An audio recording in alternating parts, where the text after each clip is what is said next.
Bihar news में स्वागत है आपका दोस्तों। मैं हूं फिरदौस गनी और आप देख रहे हैं केडीबी लाइव।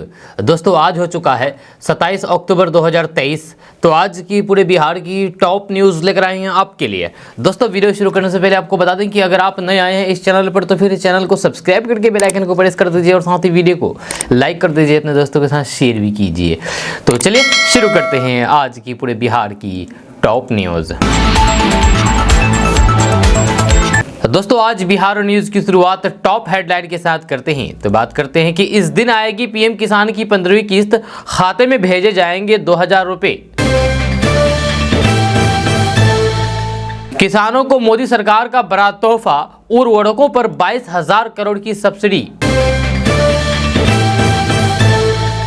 बिहार में बाहरी राज्यों के कितने बने टीचर, सामने आ गए हैं नतीजे, सबसे आगे रहा यूपी।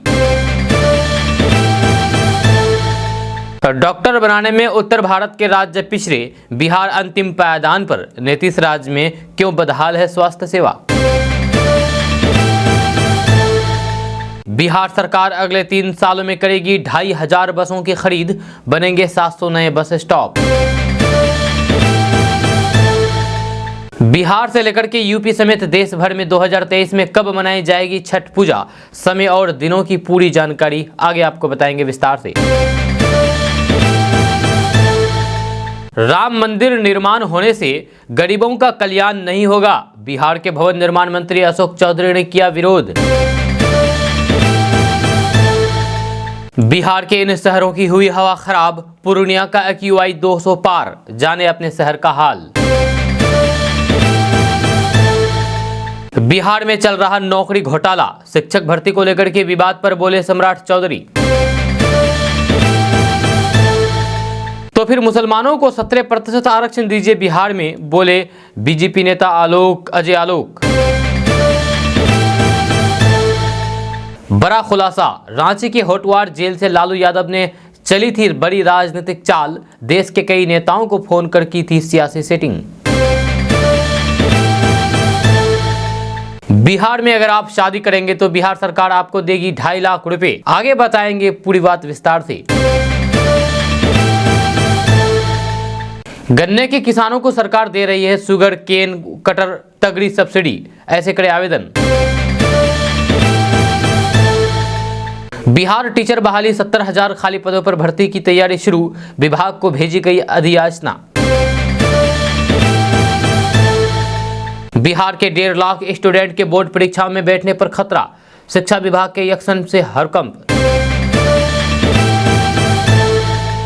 बिहार के युवाओं को मिलेगा रोजगार, कृषि आधारित उद्योगों को बढ़ावा देंगे राज्यपाल। बिहार में ड्रैगन फ्रूट की खेती पर 50,000 का अनुदान। बिहार में विकास के लिए जापान गए तेजस्वी यादव, जाने राजदूत से मुलाकात में क्या हुआ। पीएम मोदी को गाली देने वालों का हिसाब जनता करेगी, आरजेडी जेडीयू पर बरसे गिरिराज सिंह। आधार के साथ अगर किया ये काम, ओटीपी के बिना ही अकाउंट से गायब हो जाएगा पैसा। दिवाली से पहले किसानों को तोहफा, खाद की कीमतों को लेकर के सरकार ने किया ये फैसला। 1 दिसंबर से लागू होंगे सिम खरीदने के लिए नए नियम, अब नहीं रख पाएंगे एक्स्ट्रा सिम। मूर्ति विसर्जन में हुई रोड़ेबाजी पर गिरिराज सिंह ने सरकार को घेरा, कहा नीतीश के इशारों पर हुई पत्थरबाजी। दिवाली से पहले कर्मचारियों को बड़ा तोहफा, 4% बढ़ गया है महंगाई भत्ता। धान की फसल निकालने के लिए सरकार दे रही है पेडी थ्रेशर की खरीद पर 1 लाख रुपए तक की सब्सिडी। बिहार के बक्सर में बन रहा देश का पहला साइलो गोदाम। जब गीदड़ की मौत आती है तो फिर वह शहर की ओर भागता है, लालू को शेर बताने पर बीजेपी का तीखा हमला। नीतीश सरकार में शिक्षक नियुक्ति घोटाले में हुआ जॉब फॉर मनी स्कैंडल, पूर्व सीएम ने लगाया गंभीर आरोप, ईडी की जांच की मांग। बिहार में एआई कंपनी ने खोला अपना दफ्तर, जाने क्या है इसके पीछे का मकसद।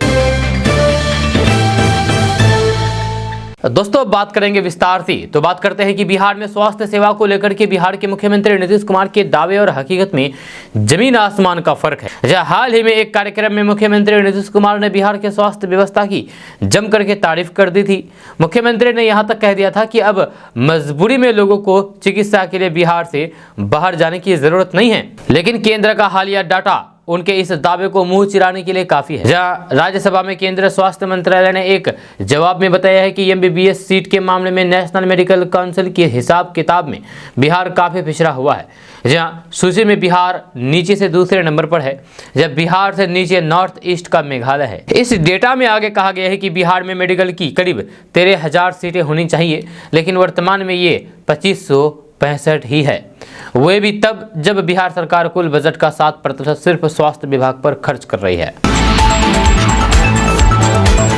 दोस्तों बात करते हैं कि बिहार में यात्री परिवहन की संख्या में लगातार बढ़ोतरी हो रही है। जब परिवहन विभाग अगले 3 सालों में करीब 2,500 बसों की खरीद करेगा। इसके लिए विभाग ने पूरी तैयारी कर ली है और इन बसों का परिचालन जल्द ही उन मार्गों पर होगा जहां के लोग अब भी बसों की सुविधा के लिए दूर जाते हैं। जब बसों की खरीद करके पटना सहित बिहार के अन्य शहरों में इसका परिचालन किया जाएगा, यानी कि चलाया जाएगा। अभी 500 से अधिक बसों का परिचालन हो रहा है, जिनमें लोगों को एक जगह से दूसरे जगह तक पहुंचाना आसान हो गया है। अधिकारियों के मुताबिक इन बसों के आने जाने से कई नए रूटों के लोगों को फायदा होगा और फिर वे बस सेवा से सीधे जुड़ पाएंगे। इसके लिए जिलों से उन रूटों का ब्यौरा मांगा गया है जहां इन बसों के लिए रूट तय हो सके। इन बसों में क्या क्या सुविधाएं रहेगी, ये भी एक बड़ा सवाल है। सबसे पहले बात करते हैं कि बस स्टॉप पर दिव्यांगजनों के संपूर्ण सुविधाएं मिलेगी। लाइटिंग, गाड़ी की संख्या और फिर बसों के आने जाने का समय लिखित रूप से रहेगा।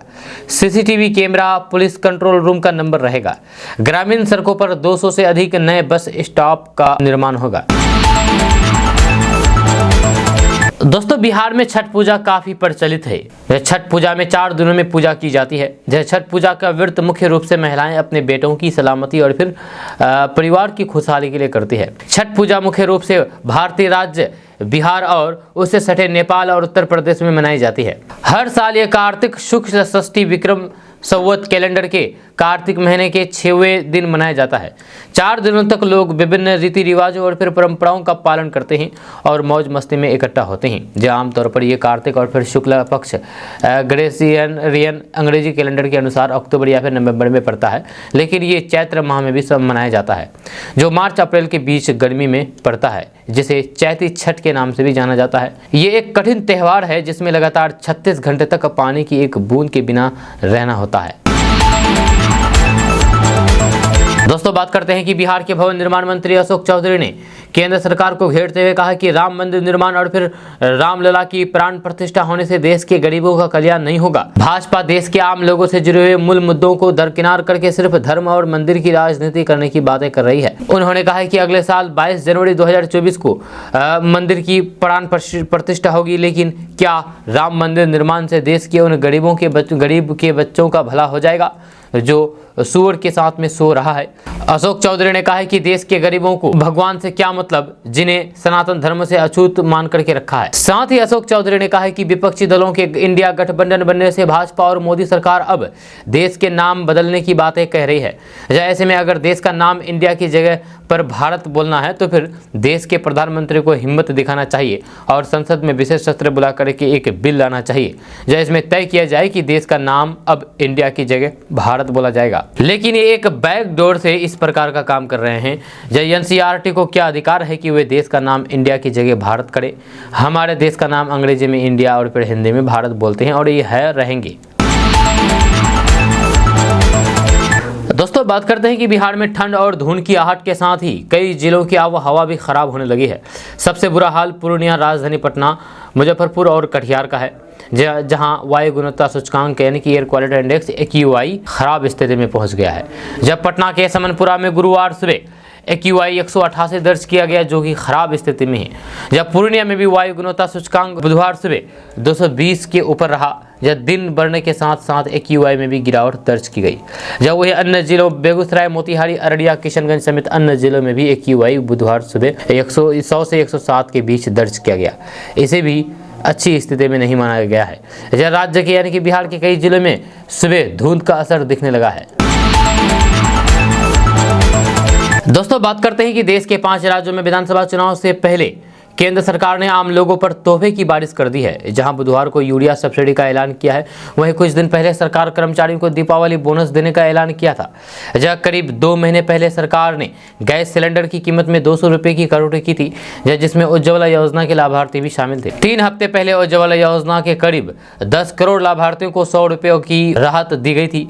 जहाँ करीब 1 हफ्ते पहले किसानों को राहत देते हुए रबी फसलों की MSP बढ़ा दी गई थी। इसका मतलब साफ है कि सरकार आम लोगों की जेब में ज्यादा से ज्यादा पैसा डालने की कोशिश कर रही है। सरकार ने बुधवार को चालू रबी सत्र के लिए फास्फोरिक एवं पोटाशियम उर्वरकों के लिए 22,303 करोड़ रुपए की सब्सिडी देने की घोषणा की है।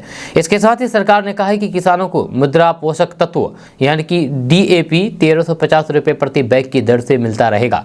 यानी कि बिहार के किसानों को भी 1350 रुपये में DAP के बोरा मिलेगा। प्रधानमंत्री नरेंद्र मोदी की अध्यक्षता में केंद्रीय मंत्रिमंडल ने रबी सत्र 2023-24 में PNDK के उर्वरकों के लिए पोषक तत्व आधारित सब्सिडी दरें तय करने के लिए उर्वरक विभाग के प्रस्ताव को मंजूरी दे दी है। यह सूचना एवं प्रसारण मंत्री अनुराग ठाकुर ने मंत्रिमंडल की बैठक के बाद संवाददाताओं को इस फैसले की जानकारी देते हुए कहा कि मोदी सरकार किसानों को सस्ती दरों पर उर्वरकों की उपलब्धता सुनिश्चित करने के लिए प्रतिबद्ध है। उन्होंने कहा कि हमारा अनुमान है कि साल 2023-24 के करीब सत्र के लिए PNDK उर्वरकों पर सब्सिडी के रूप में 22,303 करोड़ रुपए खर्च करने होंगे। दोस्तों बात करते हैं कि पीएम किसान योजना की 15वीं किस्त का इंतजार कर रहे करोड़ों लाभार्थी किसानों के लिए अच्छी खबर सामने आ रही है। जल्द ही पीएम किसान की अगली किस्त जारी कर दी जाएगी। रिपोर्ट्स के मुताबिक पीएम किसान योजना की 15वीं किस्त नवंबर के आखिरी हफ्ते में जारी होने की संभावना है। एक अन्य रिपोर्ट्स के मुताबिक अगस्त से नवंबर 2023 की तिमाही के लिए सरकार पीएम किसान योजना की 15वीं किस्त 27 नवंबर 2023 को जारी कर सकती है। हालांकि सरकार ने डेट को लेकर के अभी भी कोई भी ऐलान नहीं किया है। इससे पहले 14वीं किस्त इस साल जुलाई में प्रधानमंत्री नरेंद्र मोदी द्वारा जारी की गई थी। आपको बता दें कि जुलाई में पीएम किसान के तहत 14वीं किस्त फरवरी 2023 में जारी की गई थी, जहां 13वीं किस्त में 5 महीने बाद आई। जब 12वीं किस्त अक्टूबर 2023 में जारी की गई, जबकि 11वीं किस्त मई 2022 में जारी की गई। आपको बता दूं कि किसानों को पीएम किसान सम्मान निधि योजना की वेबसाइट पर पात्रता आवश्यकता की जांच करनी चाहिए कि वे 15वीं किस्त के लिए योग्य है या नहीं। दोस्तों चारा घोटाले के मामले में सजा याफ्ता होने के बाद लालू प्रसाद यादव भले ही लंबे समय तक रांची की होटवार जेल में बंद रहे हों, लेकिन जेल में रहने के दौरान भी लालू यादव सियासी सेटिंग करते रहे थे। यह खुलासा खुद आरजेडी सुप्रीमो लालू प्रसाद यादव ने किया है। जब कांग्रेस के द्वारा बिहार के प्रथम मुख्यमंत्री श्री कृष्ण सिंह की 136वीं जयंती समारोह में लालू प्रसाद यादव ने इनका खुलासा किया है।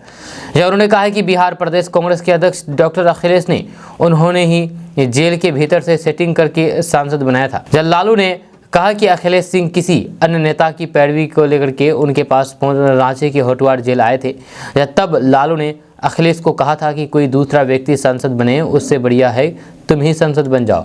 चूंकि उस समय बिहार में कांग्रेस की विधायकों की संख्या कम थी, ऐसे में राजद के समर्थन से ही कोई भी व्यक्ति राज्यसभा सांसद बन सकता था।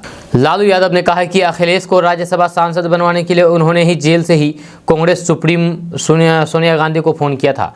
इतना ही नहीं, उन्होंने वरिष्ठ कांग्रेस नेता अहमद पटेल को भी जेल में से फोन किया था। जहाँ उसके अतिरिक्त यानी कि उसके अलावा करीब 10 कांग्रेस नेताओं से उनकी बात हुई थी। लालू द्वारा जेल से की गई इस सेटिंग के बाद अखिलेश सिंह राज्यसभा के सांसद बने और अब तक वे सांसद हैं। जहां लालू ने खुद सदाकत आश्रम में इसका खुलासा करके बताया है कि कैसे वे बिहार की सियासत में जेल में रहते हुए राजनीतिक चाल चल रहे थे।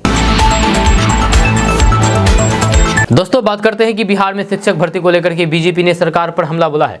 जहां प्रदर्शन कर रहे अभ्यर्थियों पर लाठीचार्ज के बाद बीजेपी प्रदेश अध्यक्ष सम्राट चौधरी ने बीएससी की ओर से आयोजित बहाली को शिक्षक भर्ती घोटाला करार दिया है। जहां आपको बता दें कि बिहार में शिक्षकों के बड़े पैमाने पर भर्ती की जा रही है। भर्ती प्रक्रिया को लेकर के जहां छात्रों में असंतोष है, वहीं सरकार के फैसले का विरोध हो रहा है।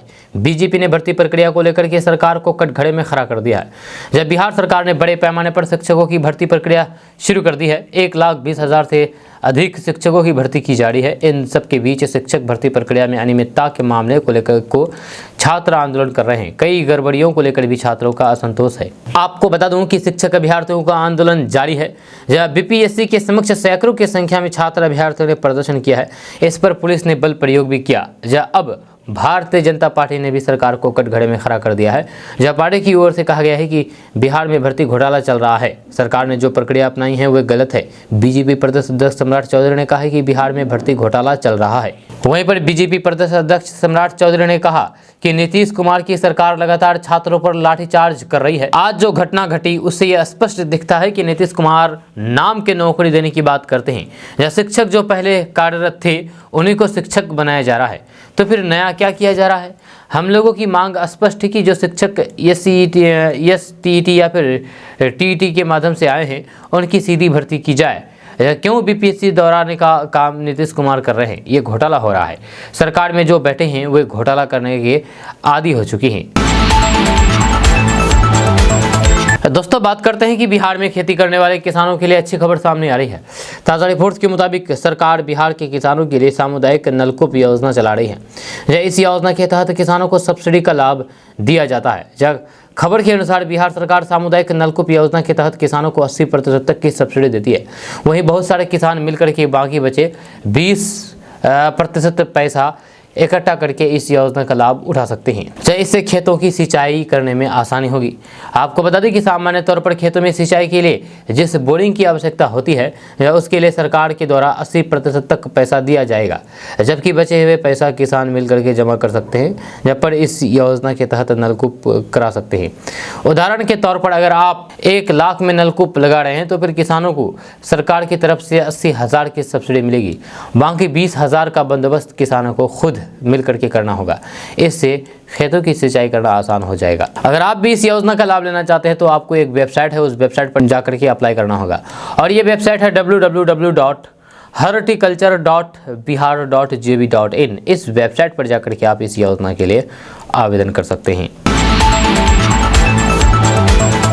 दोस्तों बात करेंगे कि बिहार के डिप्टी सीएम तेजस्वी यादव द्वारा अपने पिता और आरजेडी अध्यक्ष लालू प्रसाद यादव को शेर कहने पर सियासत शुरू हो गई है। बीजेपी ने तेजस्वी यादव द्वारा लालू को शेर बताने पर बड़ा हमला बोला है। जब बिहार सरकार के पूर्व मंत्री और बीजेपी एमएलसी जनक राम ने लालू प्रसाद की तुलना गीदड़ से कर दी। जनक राम ने कहा है कि जब गीदड़ की मौत आती है तो फिर वह शहर की तरफ ही भागता है। ये लोग शेर और बाघ का उदाहरण देकर के बिहार की जनता को डराना चाहते हैं। जनक राम ने कहा है कि महागठबंधन के नेता अब शेर की उपाधि से नवाजे जा रहे हैं। उन्होंने कहा है कि देहात में एक कहावत है कि जब गीदड़ की मौत आती है तो फिर वह गांव छोड़ करके शहर की तरफ भागता है। वही चीज आज देखने को मिल रही है। साथ ही उन्होंने कहा है कि आरजेडी के अध्यक्ष लालू प्रसाद यादव के बेटे को ऊपर वाले सद्बुद्धि देखी हुए इस तरह की बात कहकर के बिहार के लोगों को कब तक ठगने का काम करेंगे। उन्होंने कहा है कि लालू राबड़ी के 15 साल के शासनकाल में बिहार की जनता त्राहिमाम कर रही थी।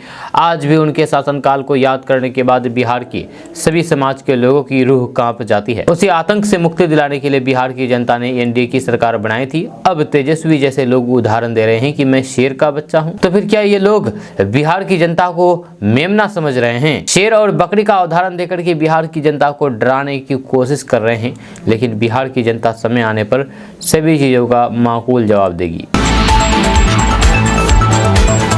दोस्तों बात करेंगे कि जिस तरीके से लालू प्रसाद यादव ने रेल मंत्री रहते हुए लोगों को रेलवे में नौकरी देने के बदले उनकी जमीन हड़प ली, अब उसी तरह का फर्जीवाड़ा बिहार में शिक्षक भर्ती में हुआ है, जहां इस बार लोगों से पैसे लेकर के उन्हें शिक्षक की नौकरी दे दी है। यह बिहार की नीतीश सरकार पर यह गंभीर आरोप पूर्व मुख्यमंत्री जीतन राम मांझी ने लगाया है। उन्होंने सोशल मीडिया पर बिहार की महागठबंधन सरकार और फिर विपक्षी दलों के गठबंधन इंडिया को निशाने पर लेते हुए कई प्रकार के गंभीर आरोप लगाए हैं। जीतन राम मांझी ने कहा है कि सूबे के यानी कि बिहार के बीपीएससी शिक्षक नियुक्ति घोटाले में जॉब फॉर मनी स्कैंडल को लेकर के यदि ईडी की एंट्री होगी तो फिर घमंडिया गठबंधन के लोग कहेंगे चुनाव है, तो फिर छापेमारी हो रही है।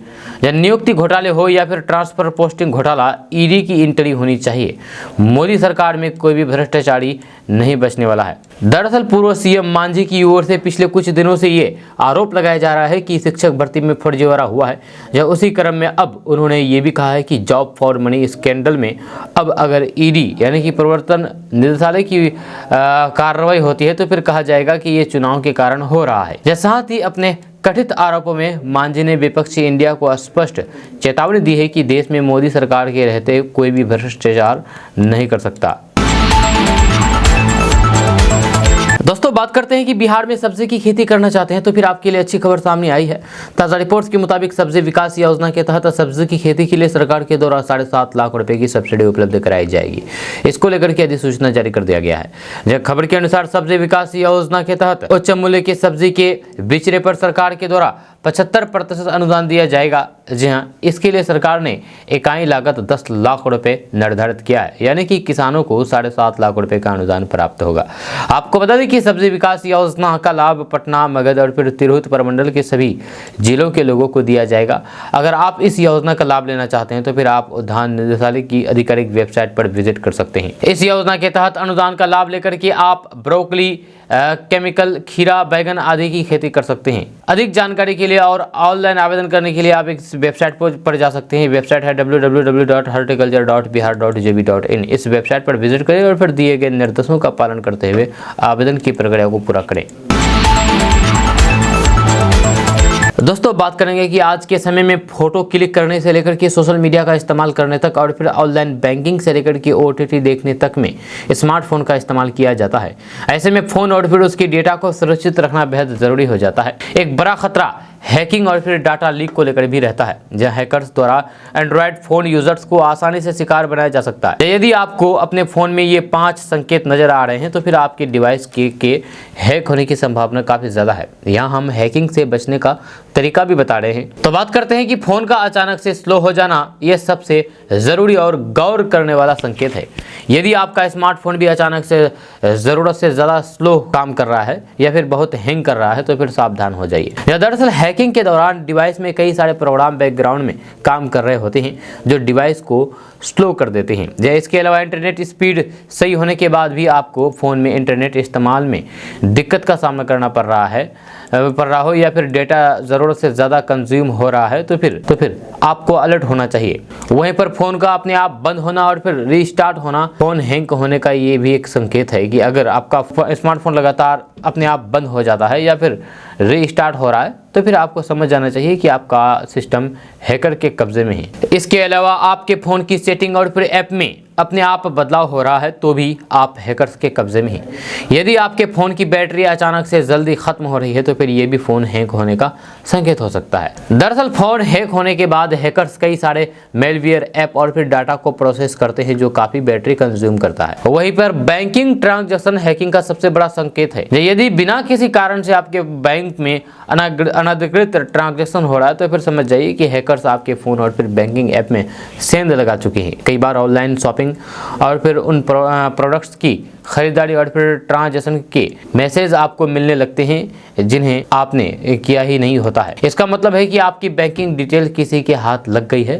ऐसा होने पर तुरंत बैंक की मदद लें और फिर अकाउंट से ट्रांजैक्शन को बंद करवा दें। अब सबसे बड़ा सवाल यह है कि फोन हैक हो जाए तो फिर क्या करें। तो आपको बता दूं कि यदि आपका फोन हैक हो गया है तो फिर आप फोन को तुरंत फॉर्मेट कर दें। ध्यान दें कि फोन को फैक्ट्री रीसेट करें और फिर इससे आपका डाटा भी चला जाएगा। आप ये भी याद रखें कि फोन की डेटा को बैकअप करने की कोशिश ना करें क्योंकि इससे मेलवेयर आपके डिवाइस में ही रह जाएंगे और फिर फोन को फॉर्मेट करने का कोई भी फायदा नहीं होगा। हालांकि पहले से जो डेटा आपने बैकअप कर लिया था आप उसे वापस पा सकते हैं। साथ ही बैंकिंग ट्रांजैक्शन दिखने पर तुरंत बैंक की मदद लें और फिर अकाउंट से ट्रांजैक्शन को बंद करवा दें। दोस्तों बात करते हैं कि बिहार के बेगूसराय जिले में बुधवार को मूर्ति विसर्जन के दौरान जमकर के बवाल हुआ। दरअसल बलिया थाना क्षेत्र में छोटी बलिया मिशिकार टोला के पास एक समुदाय के विशेष की महिला ने विसर्जन जुलूस पर 4-5 ईंट फेंक दी। इसके बाद इलाके में हिंसक भड़क गई। अब इस घटना को लेकर के केंद्रीय मंत्री और फिर बेगूसराय से भाजपा के सांसद गिरिराज सिंह मुख्यमंत्री नीतीश कुमार पर खूब बरसे। उन्होंने सीएम नीतीश कुमार से सवाल किया है कि आखिर बेगूसराय को ही क्यों टारगेट किया जा रहा है। गिरिराज सिंह ने कहा कि ये पत्थरबाजी नीतीश कुमार के इशारे पर ही हुई है। इसके अलावा गिरिराज सिंह ने यह भी पूछा है कि क्या हमारे लोग धार्मिक अनुष्ठान को छोड़ दें। उन्होंने आगे कहा है कि अब इस मामले में हमारे लोगों को फंसाया जाएगा। गिरिराज सिंह ने कहा है कि नीतीश कुमार को आने वाले समय में राजनीतिक रूप से इसका खामियाजा भुगतना पड़ेगा। वहीं पर आपको बता दें कि माहौल तनावपूर्ण होने के बाद बेगूसराय में पुलिस ने स्थिति पर काबू पाने के लिए लाठीचार्ज का भी सहारा लिया था, जहाँ इससे भगदड़ का आलम बन गया। देर रात तक सभी प्रतिमाएं जगह जगह पर रोक करके रखी गई। जहाँ वहीं इस मामले में पुलिस ने 10 लोगों को गिरफ्तार भी किया है। बताया जा रहा है कि महिला द्वारा ईंट फेंके जाने के बाद युवा सड़क पर आगजनी करके विरोध प्रदर्शन करने लगे, जब वे दोषी महिला को तत्काल गिरफ्तार करने की मांग कर रहे थे। दोस्तों बात करते हैं कि वेदांता ग्रुप के चेयरमैन अनिल अग्रवाल ने दावा किया है कि उन्होंने बीते 8 साल में भारत सरकार को 3,39,000 करोड़ का टैक्स दिया है। जहां ये रकम कितनी बड़ी है इसे ऐसे समझे कि बिहार में चालू वित्तीय वर्ष के बजट के 130% ज्यादा है। जहां नीतीश सरकार का 2023-24 का बजट 2,61,000 करोड़ का है। अनिल अग्रवाल ने सोशल मीडिया पर एक पोस्ट में इस बात का दावा किया है और बताया है कि राष्ट्र निर्माण में टैक्स भुगतान से उन्हें बहुत तसल्ली मिली है। अनिल अग्रवाल ने अपने पोस्ट में लिखा है कि मैं बिहार का एक लड़का जब पहली बार मुंबई पहुंचा तो फिर मेरे पास एक छोटा सूटकेस था और कुछ चंद सपने। मैं अपने और अपने परिवार के लिए कुछ हासिल करने के लिए कृत संकल्प था, लेकिन मैंने कभी सोचा नहीं था कि किसी दिन मैं एक बहुत ही साधारण आदमी राष्ट्र निर्माण से भी जुड़ सकता हूं। हाल ही में मेरी टीम ने मुझे बताया है कि वेदांता ने पिछले 8 सालों में टैक्स में 3,39,000 करोड़ रुपए दिया है, जो किसी भारतीय कंपनी का सबसे बड़ा योगदान है। मुझे तसल्ली मिलती है कि मैं पैसा स्कूल, अस्पताल, सड़कें और फिर बुनियादी ढांचे बनाने के काम आया होगा। अनिल अग्रवाल ने कहा है कि ये एक बताता है कि मैं जो करता हूं वे अपने या फिर अपने परिवार से कहीं अधिक बड़े मकसद से करता हूं। जो धन हम उद्यमी बनाते हैं वह समाज के उत्थान के लिए है। जी हाँ, इसलिए मैंने अपनी निजी संपत्ति का 75% परोपकार के लिए रख दिया है। यह सारे युवाओं में भी यही ताकत है। जहाँ आप में से कई लोग ऐसा कर सकते हैं। जहाँ आपके उद्यम और फिर ऊर्जा से भारत एक विकसित देश बनेगा। आपको बता दूं कि अनिल अग्रवाल का कारोबार भारत के अलावा दुनिया के कई देशों में चलता है। अग्रवाल की पर्सनल नेटवर्थ लगभग 2 अरब डॉलर है, जो कि भारतीय रुपए में करीब 16,720 करोड़ रुपए होता है। लंदन से वेदांता का कारोबार चलाने वाले अनिल अग्रवाल का जन्म 1954 में बिहार की राजधानी पटना के एक मारवाड़ी परिवार में हुआ था। पटना में ही उनका बचपन बीता। सरकारी स्कूल से पढ़ाई के बाद वे पिता के कारोबार में हाथ बटाने लगे।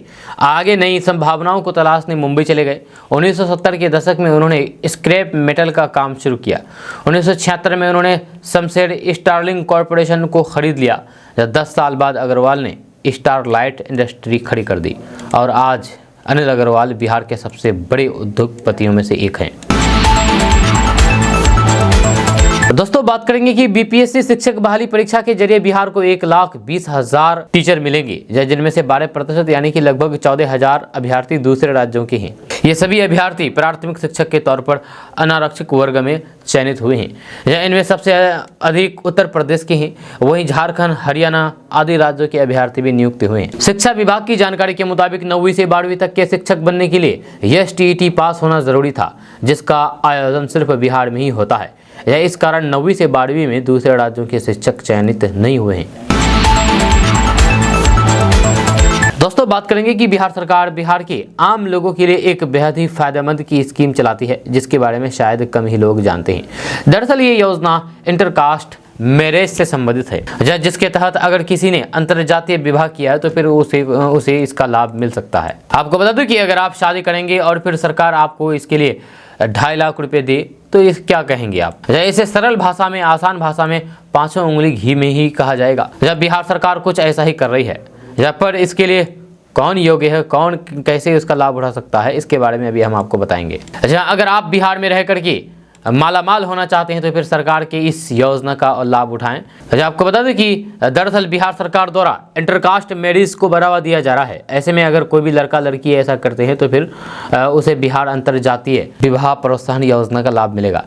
अगर सब कुछ सही रहा तो फिर उसे 2.5 लाख रुपए मिलेंगे। अगर गलत जानकारी दी गई तो फिर सरकार द्वारा राशि वसूल कर ली जाएगी। अब सवाल उठता है कि आखिर इसका मकसद क्या है। तो आपको बता दूं कि अगर लड़का लड़की अनुसूचित जाति वालों से शादी करता है तो फिर उसे लाभ मिलेगा। हालांकि इसके लिए शादी का रजिस्ट्रेशन होना आवश्यक है। इसका मकसद समाज में पिछड़े लोगों को ऊपर उठाने का है।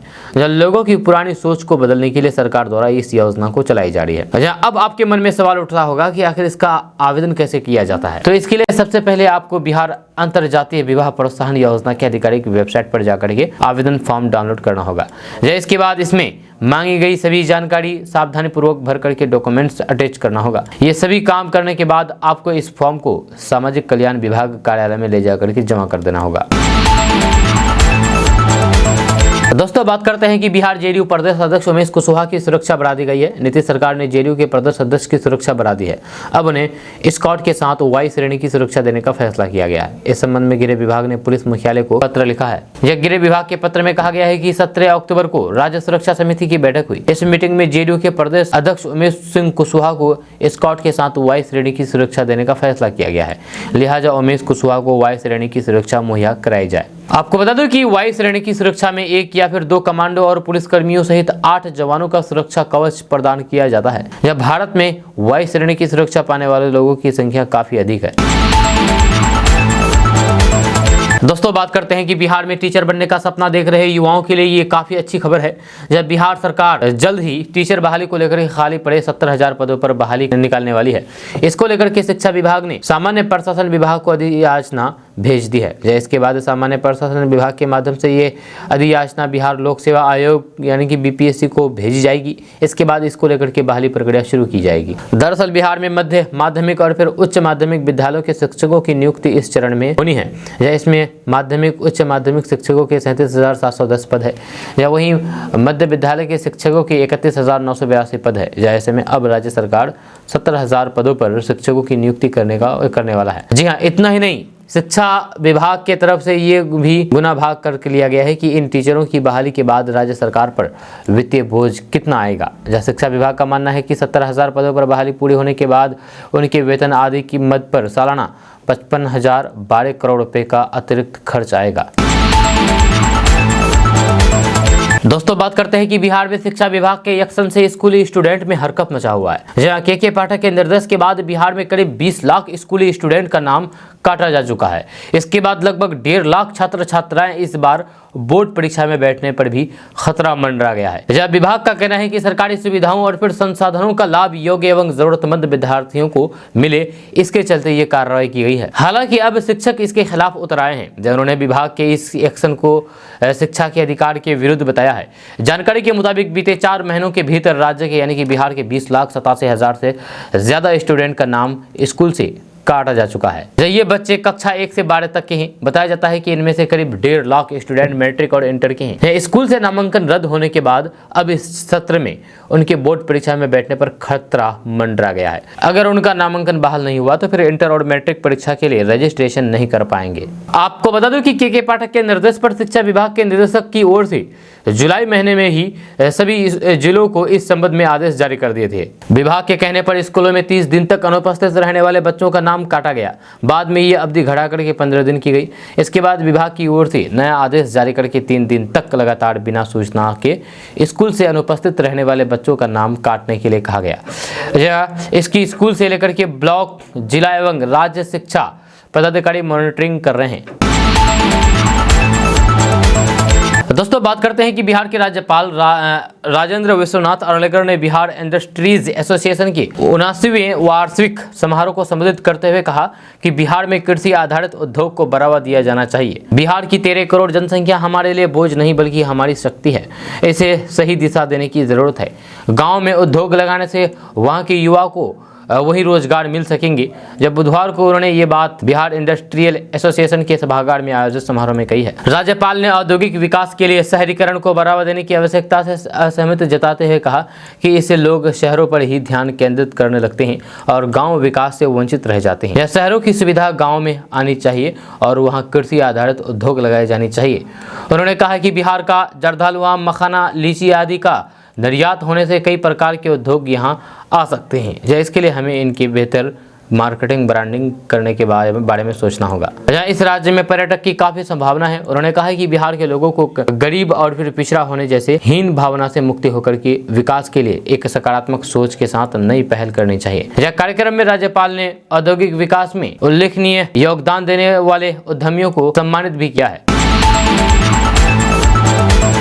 दोस्तों, बिहार में अगर आप ड्रैगन फ्रूट की खेती करना चाहते हैं तो फिर आपके लिए अच्छी खबर है। ताजा रिपोर्ट्स के मुताबिक बिहार में ड्रैगन फ्रूट की खेती पर 50,000 का अनुदान दिया जा रहा है। इसको लेकर के दिशा निर्देश जारी कर दिया गया है। खबर के अनुसार बिहार में ड्रैगन फ्रूट के उत्पादन को बढ़ावा देने के लिए सरकार इसकी खेती पर सब्सिडी दे रही है। इसके लिए इकाई लागत 1,25,000 रुपए से तय किया गया है।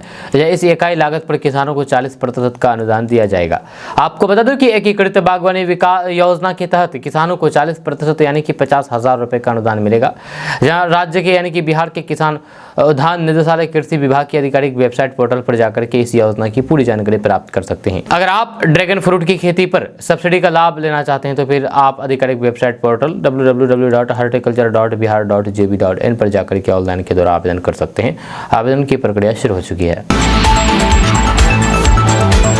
दोस्तों, बात करते हैं कि बिहार के deputy CM Tejashwi Yadav Japan के दौरे पर हैं। इस दौरान टोक्यो में उन्होंने बुधवार को पर्यटन को बढ़ावा देने के लिए कई अहम बैठकें की। आपको बता दूं कि तेजस्वी यादव बिहार के पर्यटन मंत्री भी हैं और इसलिए वे पर्यटन को बढ़ावा देने के लिए जापान पहुंचे हैं। अपने जापान दौरे पर तेजस्वी यादव ने सबसे पहले जापान में भारत के राजदूत सीवी जॉर्ज से मुलाकात की। राजदूत से हुई मुलाकात के बारे में तेजस्वी यादव ने सोशल मीडिया पर पोस्ट करके कहा कि बिहार के बौद्ध सर्किट को बढ़ावा देने के लिए मेरी जापान यात्रा पर जापान में भारत के राजदूत श्री सीवी जॉर्ज के साथ सार्थक बातचीत हुई है। आपको बता दूं कि तेजस्वी यादव 24 अक्टूबर से 1 नवंबर के बीच जापान दौरे पर गए हैं।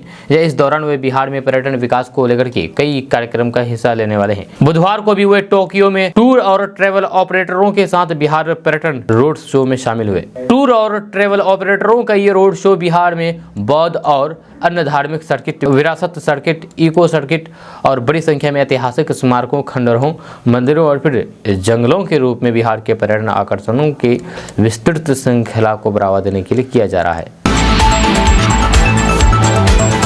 दोस्तों, बात करेंगे कि केंद्रीय मंत्री गिरिराज सिंह ने एक बार फिर से बिहार की नीतीश सरकार पर हमला बोला है। गिरिराज सिंह ने कहा है कि जेडीयू और फिर आरजेडी की नेता प्रधानमंत्री नरेंद्र मोदी को जितनी गाली देंगी जनता उतना उनका हिसाब करेगी। यह इतिहास गवाह है, जिसने भी पीएम मोदी को गाली दी है जनता ने उनका हिसाब किताब किया है। राजधानी पटना में पत्रकारों के साथ बातचीत करने के दौरान गिरिराज सिंह ने यह बातें कही है। वहीं दूसरी ओर आरजेडी प्रमुख लालू प्रसाद यादव ने नरेंद्र मोदी सरकार पर जमकर के हमला बोला। छपरा पहुंचने के बाद लालू प्रसाद यादव ने कहा है कि जनता नरेंद्र मोदी सरकार से उब चुकी है और इससे मुक्ति चाहती है। किसान बर्बाद हो गए हैं, देश में हाहाकार मचा हुआ है। उन्होंने कहा है कि बिहार की 40 लोकसभा सीटों पर इंडिया गठबंधन की जीत होगी। दोस्तों, लोगों को धोखा देने के लिए हैकर्स हर दिन नए नए तरीके ढूंढते हैं। जब कभी फर्जी तरीके से यूपीआई के जरिए पैसे ट्रांसफर करना तो कभी लोगों की ओटीपी चुराना। माना जा रहा है कि आधार कार्ड ने आपके कई काम आसान कर दिए हैं। या आधार पे के जरिए पेमेंट करना भी आसान हो गया है, लेकिन अब स्कैमर्स यानी कि हैकर्स ने इसके जरिए भी आपको लूटने का नया तरीका ढूंढ निकाला है।